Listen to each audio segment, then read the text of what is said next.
Next question is, how would you describe the style of music you play? I think that we call ourselves pop rock, and sometimes we're more pop and sometimes we're more rock. But if when you really think about the definition of pop, it's such a loose term, and so I think that it's hard to just describe yourself as like a pop band because there's so many different influences from so many different genres. When you're talking about pop music, it could be R&B, it could be country can be pop, it could be rock and roll can be pop. It's like there's so many different there's so many more. There's so many different things that are considered pop, and so we're influenced by so many different things. But besides just rock and standard pop, we're influenced by the things our parents grew up on as kids. Like the stuff like my parents raised me on Bruce Springsteen, Elton John, Fleetwood Mac, all that kind of stuff has had a lasting effect on us as writers, as players, as performers, and so I think that pop rock is just an easy way to describe like a really complicated kind of style of music. Now I listen to more of like R&B, hip hop stuff. I listen to a lot of Drake, Lil Wayne, The Dream, Trey Songz, a lot of R&B.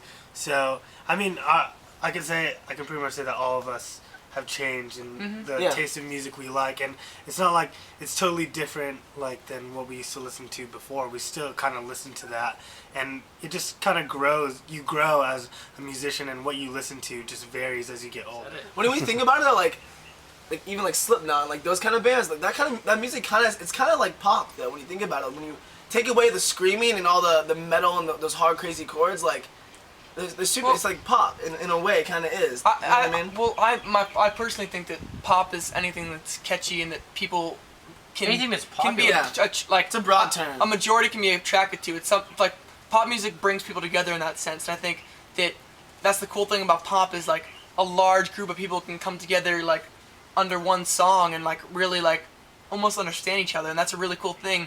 So anything that's catchy, anything that people can connect to, like a large group, that's pop to me, and that's why we love doing pop. And like a band we all love is The Day to Remember, and like those their new album Homesick is great, and we're a fan of the whole entire CD. Like before we go on tour, we pretty much pop that CD in, and that's how we get the tour started every single time. And those songs are really catchy and they're really good, and we listen to everything. Like I love that. It's hardcore music, but the riffs and the hooks are still there. It's still poppy, man. It's still got that like pop element, and that's why they're so popular. That's why there's so many people at their shows. It's just like a large group of people can connect to. It's popular. It's pop. And I think these days, like with pop music, a lot of artists are starting to understand that like pop isn't just one thing or one type of music. I mean, you see a lot of different artists like Rihanna, who's a popular artist right now, has a hip hop song, but now she has like a rock based song out, and you can go into all these different places because so many people like so many different things, and people are starting to understand that. And I think with us, we really try to do that on all of our albums. I mean, we have a lot of rock based songs, but we have a lot of synth dance based songs. A lot of times we listen to a lot of like Daft Punk and Justice, and that goes into our songs, like the little dance grooves you hear. We love that kind of stuff that just gets you pumped, and a lot of people like that.